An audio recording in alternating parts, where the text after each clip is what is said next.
Assalamualaikum warahmatullahi wabarakatuh. Saya Intan Nur Saikti dari kelas Ekonomi Syariah E dengan NIM 401210146 akan menyampaikan materi dari pertemuan kedua hingga materi ke-13. Nah, di pertemuan kedua yaitu membahas tentang proses transformasi. Apa sih proses transformasi itu? Jadi, proses transformasi adalah suatu konsep dalam manajemen produksi yang menjelaskan tentang bagaimana input atau masukan yang diubah menjadi output atau keluaran melalui serangkaian aktivitas atau proses.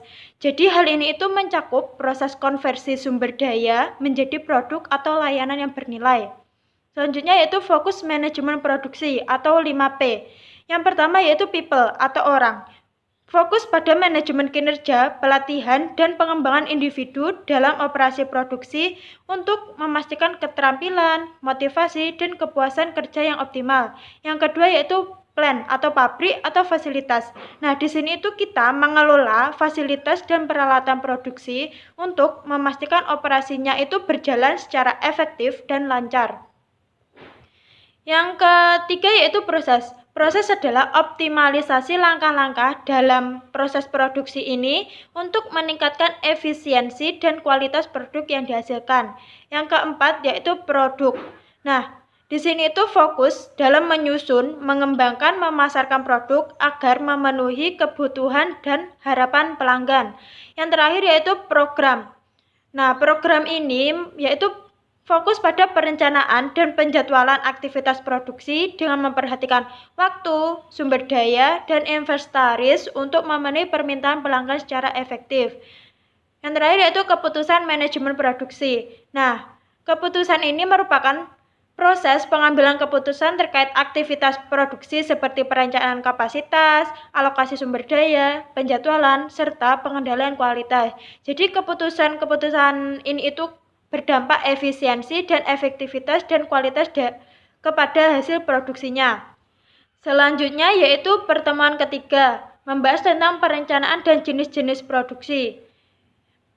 Perencanaan sendiri artinya adalah suatu proses mengembangkan rencana-rencana terperinci untuk mengatur dan mengelola seluruh aspek produksi yang dilakukan oleh suatu organisasi atau perusahaan yang bertujuan untuk memastikan efisiensi, efektivitas, dan kelancaran dalam proses produksinya.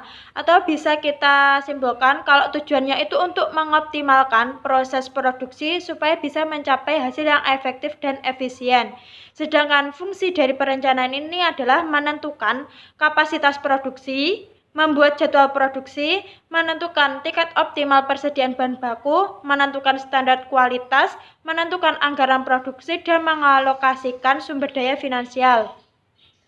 Selanjutnya yaitu jenis perencanaan produksi. Nah, di sini itu ada 4 jenis. Yang pertama jangka pendek, jangka menengah, jangka panjang, dan perencanaan agregat. Yang pertama yaitu jangka pendek atau kurang dari 1 bulan. Jadi di sini itu fokus pada penjadwalan harian atau mingguan untuk memenuhi permintaan dengan efisien. Yang kedua yaitu jangka menengah. Jadi di sini menyusun strategi taktis untuk beberapa bulan hingga 1 tahun termasuk kapasitas produksi dan pengelolaan persediaannya.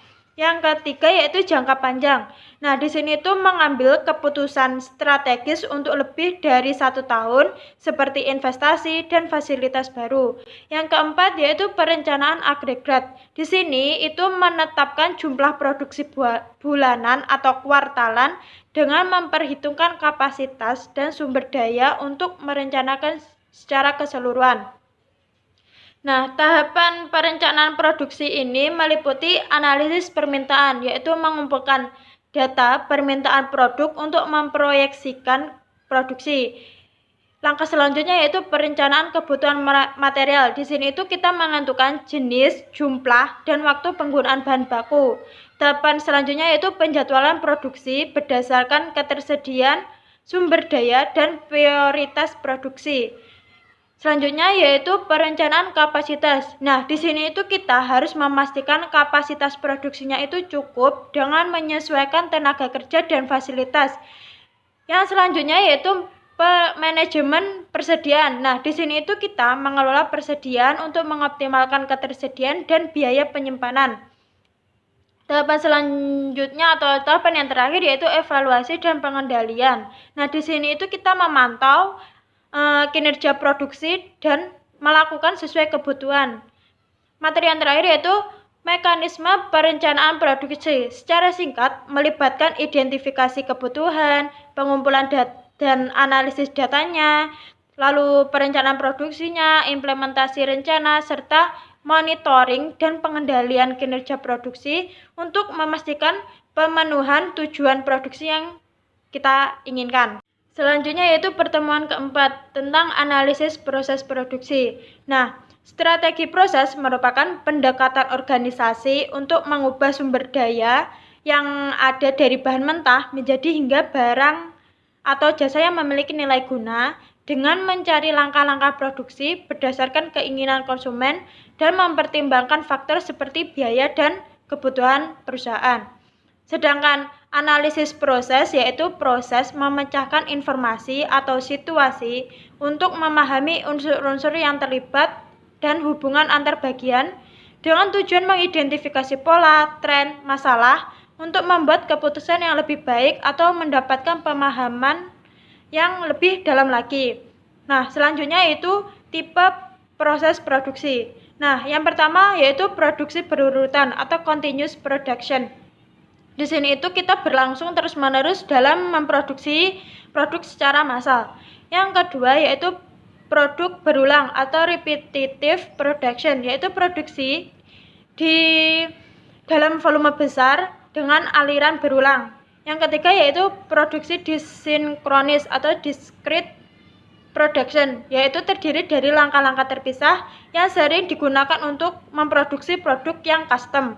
Yang keempat yaitu produksi batch atau batch production, yaitu produk diproduksi dalam batch untuk permintaan yang bervariasi. Selanjutnya yaitu faktor-faktor proses produksi. Yang pertama teknologi, jadi penggunaan mesin dan peralatan. Yang kedua tenaga kerja, yaitu keterampilan dan jumlah pekerjanya. Yang ketiga yaitu bahan baku, ketersediaan dan kualitas bahannya. Yang keempat yaitu metode produksi atau aliran kerja dan penjadwalannya. Yang kelima waktu. Nah, di sini tuh kita waktu produksi total dan waktu setiap langkahnya. Yang keenam biaya produksi termasuk bahan dan tenaga kerja. Yang ketujuh kualitas, standar kualitas produknya. Dan yang terakhir yaitu kapasitas, jadi kemampuan produksi yang maksimumnya. Nah, proses produksi industri. Apa sih itu? Nah, jadi ini adalah serangkaian langkah untuk mengubah bahan mentah menjadi produksi jadi menggunakan teknologi serta tenaga kerja guna memenuhi kebutuhan pasar dengan efisiensi dan kualitas yang bertujuan untuk meminimalkan biaya produksi. Nah, tahapannya itu meliputi yang pertama, kita itu harus merencanakan dan perancangan terlebih dahulu. Kemudian kita baru mengadakan bahan baku. Dan setelah adanya bahan baku kita mengolah. Nah, di samping mengolah itu kita harus menguji dan mengendalikan kualitasnya. Setelah jadi, kita itu harus mengemas dan mendistribusikan dan melakukan pemasaran serta penjualan. Selanjutnya yang terakhir yaitu tahapan yang terakhir yaitu pemeliharaan dan pemulihan. Selanjutnya yaitu pertemuan 6, membahas tentang strategi manajemen produksi. Strategi manajemen produksi adalah rencana kegiatan pengelolaan bahan baku menjadi barang setengah jadi atau barang jadi dengan menggunakan sumber daya yang efektif untuk mencapai tujuan tertentu. Tahapan strategi manajemen produksi ini yang pertama yaitu pengelolaan rantai pasokan. Nah, di sini dalam tahap ini itu kita mengkoordinasi mulai dari pemasok hingga distribusi produk jadi untuk memastikan aliran bahannya dan informasi yang lancar serta kepuasan pelanggan yang tepat waktu. Tahapan yang kedua yaitu perencanaan kapasitas produksi. Jadi di sini itu kita menetapkan kapasitas optimal berdasarkan permintaan dan sumber daya untuk menghindari kelebihan atau kekurangan produksi. Yang ketiga yaitu pengaturan jadwal produksi. Nah, di sini itu kita harus menjadwalkan produksi dengan efisien, mempertimbangkan sumber daya dan waktu untuk memenuhi pesanan dengan biaya minimal. Nah, Selanjutnya yaitu strategi manajemen produksi itu ada 4. Yang pertama, framework ketidakpastian. Nah, di sini itu kerangka kerja yang dirancang untuk membantu perusahaan menentukan strategi rantai pasokan yang tepat dalam menghadapi permintaan dan pasokan yang tidak pasti. Strategi yang kedua yaitu value stream mapping atau VSM. Apa sih itu? Nah, itu adalah metode untuk mencapai lean manufacturing dengan mempelajari keadaan saat ini. Yang ketiga yaitu TQM. Nah, jadi TQM ini adalah pendekatan manajemen yang berfokus pada peningkatan kualitas produk dan layanan dengan melibatkan seluruh anggota organisasi. Yang keempat, forecasting atau biasa disebut dengan peramalan. Nah, metode atau teknik yang digunakan dalam manajemen produksi untuk memprediksi permintaan atau kebutuhan akan produk atau jasa di masa depan. Selanjutnya yaitu pertemuan ke-7, membahas tentang pentingnya pengendalian manajemen produksi. Pengendalian dalam manajemen produksi adalah kunci untuk menjaga agar proses produksinya itu tetap sesuai dengan rencana dan standar yang ditetapkan. Tanpa adanya pengendalian manajemen produksi, perusahaan itu akan beresiko menghadapi masalah seperti biaya yang besar meningkat, biaya produksinya yang meningkat, penurunan kualitas produknya, lalu pemborosan sumber daya, dan kesulitan untuk memenuhi permintaan pelanggan. Dengan pengendalian yang efektif, perusahaan itu dapat mengidentifikasi masalah secara dini. Nah, dengan mengambil tindakan korektif yang sesuai dan menjaga efisiensi serta kualitas produksi, memungkinkan mereka mencapai tujuan yang efektif untuk mengurangi risiko dan tetap mampu bersaing di pasar. Selanjutnya itu elemen-elemen pengendalian produksi ada 7. Yang pertama, pemantauan kinerja. Yang kedua, standar produksi. Yang ketiga, kontrol kualitas. Yang keempat, perencanaan produksi. Yang kelima, manajemen inventaris. Yang keenam, pengendalian biaya. Yang ketujuh, sistem informasi produksi. Nah, apa sih fungsi pengendalian produksi ini? Jadi, berfungsi untuk memantau kinerjanya, kemudian menilai terhadap pencapaian standar produksinya, kemudian identifikasi dan penanganan masalah yang terjadi, kemudian pengaturan kembali proses jika diperlukan, dan menyesuaikan strategi untuk mencapai tujuan produksi yang diinginkan.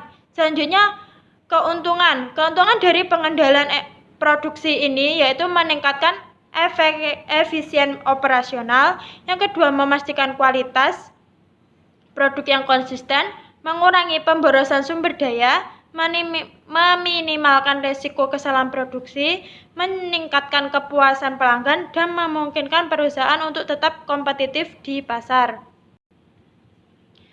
Selanjutnya yaitu integrasi antara perencanaan dan pengendalian produksi. Nah, integrasi antara perencanaan dan pengendalian produksi ini itu sangat penting dalam menjaga kelancaran operasi perusahaan. Nah, perencanaan yang baik itu membantu menetapkan tujuan dan strategi produksi. Sementara pengendalian itu memastikan bahwa rencana tersebut itu bisa dilaksanakan dengan baik. Dengan adanya integrasi yang efektif, perusahaan dapat memastikan bahwa perencanaan mereka itu realistis dan dapat dilaksanakan, sambil tetap fleksibel untuk menanggapi perubahan yang terjadi selama proses produksi. Hal ini itu membantu meningkatkan efisien, kualitas, dan responsivitas perusahaan terhadap perubahan pasar dan kebutuhan pelanggan. Materi ke-8 atau pertemuan ke-8 yaitu menjelaskan tentang pentingnya manajemen biaya. Nah, manajemen biaya produksi ini tuh sangat penting karena akan berpengaruh langsung pada profitabilitas atau keuntungan dan kelangsungan usaha perusahaan. Nah, dengan mengelola biaya produksi yang efektif, perusahaan itu dapat meningkatkan keuntungan dengan meminimalkan pemborosan sumber daya, pengoptimalan penggunaan bahan baku dan tenaga kerja, serta mengidentifikasi area-area di mana biaya itu dapat dikurangi. Nah, selain itu, manajemen biaya produksi ini akan membantu perusahaan untuk tetap kompetitif di pasar dengan menawarkan harga yang kompetitif kepada pelanggan sambil tetap mempertahankan kualitas produk. Selanjutnya jenis-jenis biaya. Di sini itu ada 6. Yang pertama biaya tetap, biaya variabel, biaya semi variabel, biaya marginal, biaya rata-rata, dan biaya total. Nah, biaya tetap ini adalah biaya yang nilainya tidak berubah meskipun volume produksinya berubah. Yang kedua yaitu biaya variabel, yaitu biaya yang berubah seiring dengan tingkat produksinya. Setelah itu biaya semi variabel, yaitu biaya memiliki unsur tetap dan variabel. Biaya marginal yaitu biaya tambahan untuk mengoptimalkan proses produksi, dan biaya rata-rata adalah biaya per unit hasil produksinya itu hasil bagi antara total pengeluaran dengan jumlah produksinya. Yang terakhir yaitu biaya total atau gabungan biaya tetap dan variabel yang terkait dengan proses produksi. Selanjutnya yaitu unsur-unsur biaya. Unsur-unsur biaya ini ada 3. Yang pertama, biaya bahan baku, yaitu biaya yang terkait dengan pembelian atau pengadaan barang mentah atau komponen yang diperlukan dalam proses produksi. Hal ini tuh mencakup semua biaya yang terlibat dalam mendapatkan bahan baku yang akan diubah menjadi produk jadi. Yang kedua yaitu biaya tenaga kerja langsung. Nah, ini adalah biaya langsung terkait dengan upah atau kompensasi bagi pekerja yang terlibat langsung dalam proses produksi ini. Ini termasuk gaji, upah, tunjangan, dan manfaat lainnya untuk pekerja yang langsung terlibat dalam menghasilkan produk ini. Yang terakhir yaitu biaya overhead pabrik. Nah, biaya ini tidak langsung terkait bahan baku atau tenaga kerja langsung, tetapi diperlukan untuk mendukung proses produksi secara keseluruhan. Ini mencakup biaya untuk utilitas, penyusutan peralatan, biaya pabrikasi, biaya pemeliharaan fasilitas, dan biaya administrasi pabrik. Selanjutnya pertemuan ke-9 yaitu membahas tentang analisis kelayakan produksi. Analisis kelayakan produksi adalah evaluasi menyeluruh terhadap suatu kegiatan produksi untuk menentukan apakah layak atau tidaknya dilakukan dengan fokus pada potensi keuntungan yang melebihi biaya yang dikeluarkan. Nah, dalam analisis kelayakan produksi ini ada beberapa indikator. Yang pertama yaitu lokasi operasi, volume operasi, mesin dan peralatan, bahan baku dan bahan penolong, tenaga kerja, dan tata letak. Selanjutnya yaitu analisis perencanaan kualitas produksi. Yang pertama performan atau kinerja, mengacu pada aspek-aspek fundamental dari suatu produk. Yang kedua fitur, yaitu ciri-ciri produk yang dibuat dengan tujuan meningkatkan kinerja. Yang ketiga reliability atau keandalan, sebuah peluang sebuah produk untuk berfungsi dengan sukses dalam jangka waktu yang telah ditentukan. Nah, yang keempat yaitu conformance to specification atau kesesuaian spesifikasi. Nah, seberapa baik operasi dasar sebuah produk untuk memenuhi standar yang ditetapkan. Yang kelima yaitu daya tahan. Jadi berapa lama atau berapa usia suatu produk bertahan sebelum perlu digantikan. Yang keenam yaitu kemampuan pelayanan. Cepatnya respon, keramahan, keterampilan, dan ketepatan dalam melakukan perbaikan, serta kemudian aksesibilitasnya. Yang ketujuh yaitu estetika, yaitu berkaitan dengan aspek visual produk, termasuk dimensi yang bersifat subjektif, seperti keindahan, kualitas, desain yang menarik, dan sebagainya. Yang ke-8 yaitu kesan kualitas, yaitu subjektivitas terkait dengan pengalaman emosional pelanggan terhadap produk, seperti memperkuat kepercayaan diri, menciptakan citra merek, dan sebagainya. Selanjutnya yaitu tahapan analisis kelayakan produksi. Yang pertama, penemuan ide. Ketidakmerataan atau ketidaksesuaian dalam pendistribusian barang sesuai dengan kebutuhan konsumen itu bisa memicu penemuan ide bisnis untuk meningkatkan produk yang ada atau menciptakan produk yang baru. Selanjutnya yaitu tahapan penelitian. Proses dimulai dengan mengumpulkan data, kemudian data tersebut diolah sesuai teori yang berkaitan, kemudian dianalisis, dan hasilnya pengolahan itu disajikan dalam menggunakan instrumen analisis yang tepat. Selanjutnya yaitu tahap evaluasi. Dalam tahap ini kita menilai proposal bisnis yang diajukan untuk mendirikan usaha. Tahap selanjutnya yaitu tahap pengurutan. Jadi di sini kita membuat penilaian yang mengutamakan beberapa rencana usaha yang telah dievaluasi. Yang selanjutnya yaitu tahap perencanaan pelaksanaan. Nah, dalam memilih tipe pekerjaan yang diperlukan, mengestimasi durasi yang diperlukan untuk masing-masing tugas. Kemudian selanjutnya yaitu tahap pelaksana atau mewujudkan pembangunan bisnis tersebut. Selanjutnya yaitu pertemuan ke-10, yaitu membahas tentang pengelompokan resiko.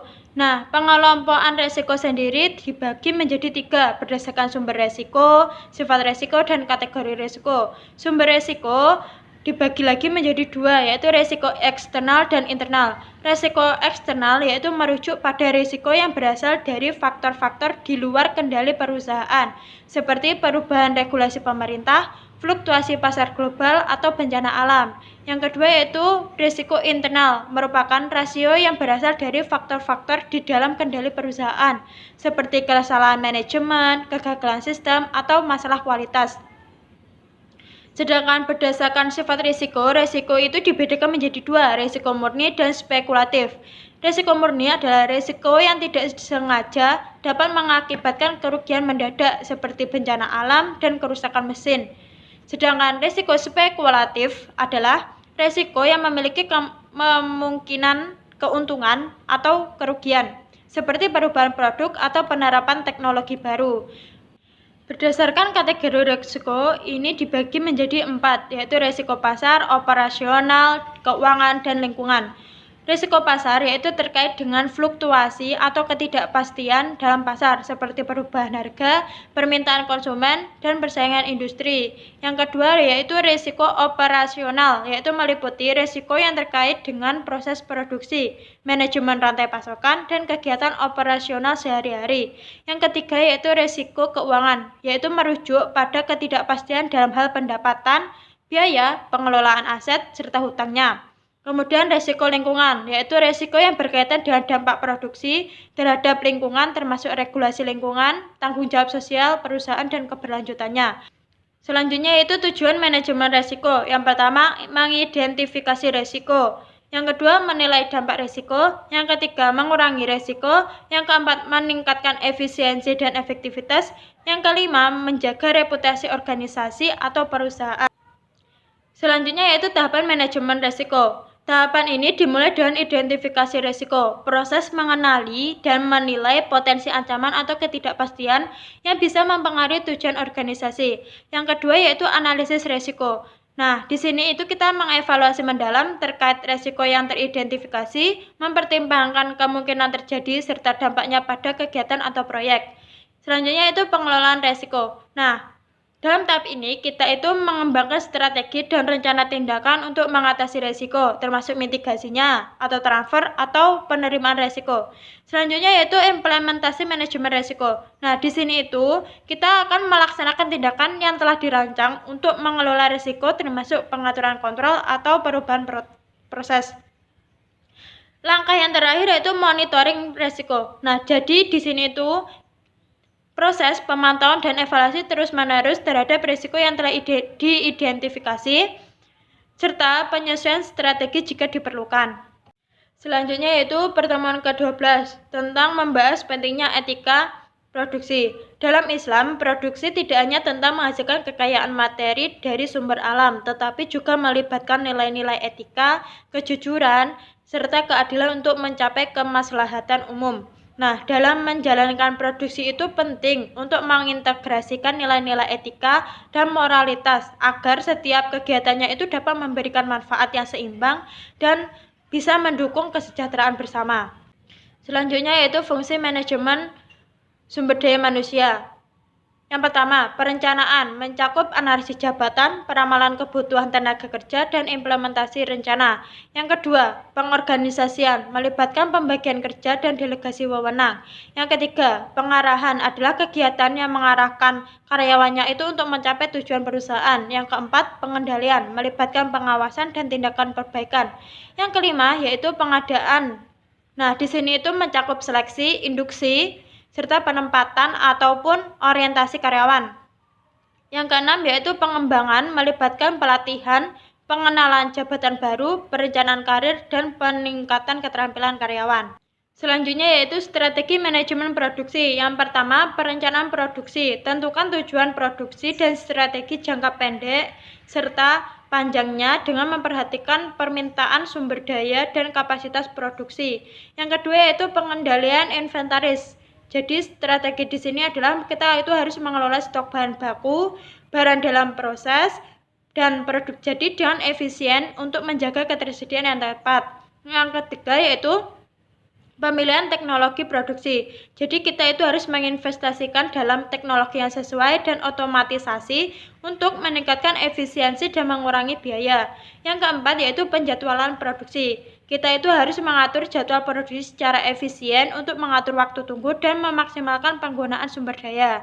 Yang kelima yaitu peningkatan kualitas. Jadi kita itu harus menerapkan praktik manufaktur yang baik dan kontrol kualitas yang ketat untuk meningkatkan kualitas produk. Selanjutnya yaitu just in time, yaitu minimalkan inventaris dengan pengiriman bahan baku yang tepat waktu untuk mengurangi biaya penyimpanan. Yang terakhir yaitu total quality management atau biasa kita sebut dengan TQM.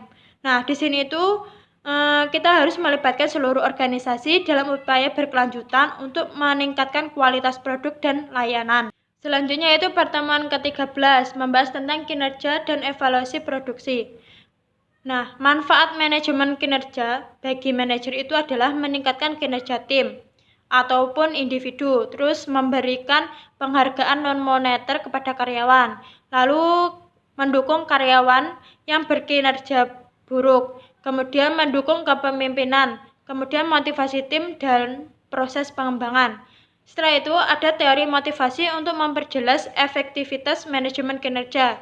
Yang pertama teori Abraham Maslow, yaitu manusia memiliki kebutuhan hierarki yang perlu dipenuhi mulai dari kebutuhan fisik hingga kebutuhan akan aktualisasi diri. Kemudian Douglas McGregor, yaitu teori ini mengemukakan dua pandangan tentang manusia, yaitu teori X yang menganggap manusia itu cenderung malas dan teori Y yang percaya bahwa manusia intrinsiknya ingin bekerja keras dan berkembang. Selain itu, ada teori dari Hygien Frederick, yaitu membedakan antara faktor-faktor motivasional yang berhubungan dengan pekerjaan itu sendiri dan faktor-faktor higienis yang berkaitan dengan lingkungan kerja. Selanjutnya yaitu evaluasi dan pengendalian kualitas produk. Evaluasi kualitas produk yaitu proses penilaian terhadap produk atau layanan yang dihasilkan untuk memastikan bahwa mereka itu memenuhi standar dan spesifikasi yang ditetapkan. Selanjutnya itu pengendalian kualitas produksi. Nah, di sini itu melibatkan tindakan untuk memastikan bahwa proses produksinya itu berjalan sesuai dengan standar yang ditetapkan dan hasilnya konsisten dengan harapan, dengan tujuan untuk mengidentifikasi dan mengurangi penyimpanan serta meningkatkan efisiensinya. Nah, selanjutnya itu pengujian produksi. Syarat dari pengujian produksi adalah standar kualitas, fungsionalitasnya, keamanannya, kehandalannya, kinerja, kompatibilitasnya, replika massal, dokumentasi, efisiensi produk. Nah, peran dalam pengujian produksi ini yaitu menjamin kualitas, meminimalkan resiko, meningkatkan kepuasan pelanggan, memastikan keamanan, mengoptimalkan proses produksi, mendukung kepatuhan regulasi, mendukung inovasi produk, membangun kepercayaan stakeholder, menjamin reproduktibilitas produk, dan mendukung peningkatan yang berkelanjutnya. Sedangkan kegunaan dari pengujian produksi ini adalah memastikan kualitas produk, mendukung kepuasan pelanggan, mengurangi resiko kegagalan, mendukung kepatuhan regulasi, meningkatkan efisiensi produk, menjaga reputasi merek, memungkinkan inovasi produk, dan mengoptimalkan biaya produksi. Selanjutnya yaitu tujuan. Tujuannya yaitu memastikan kualitas produk, mengidentifikasi masalah produksi, mengurangi risiko kegagalan produk, memastikan keamanan produk, meningkatkan kepuasan pelanggan, mendukung kepatuhan regulasi, mendukung inovasi produk, dan menjaga reputasi mereknya. Sekian penyampaian materi dari saya. Terima kasih. Wassalamualaikum warahmatullahi wabarakatuh.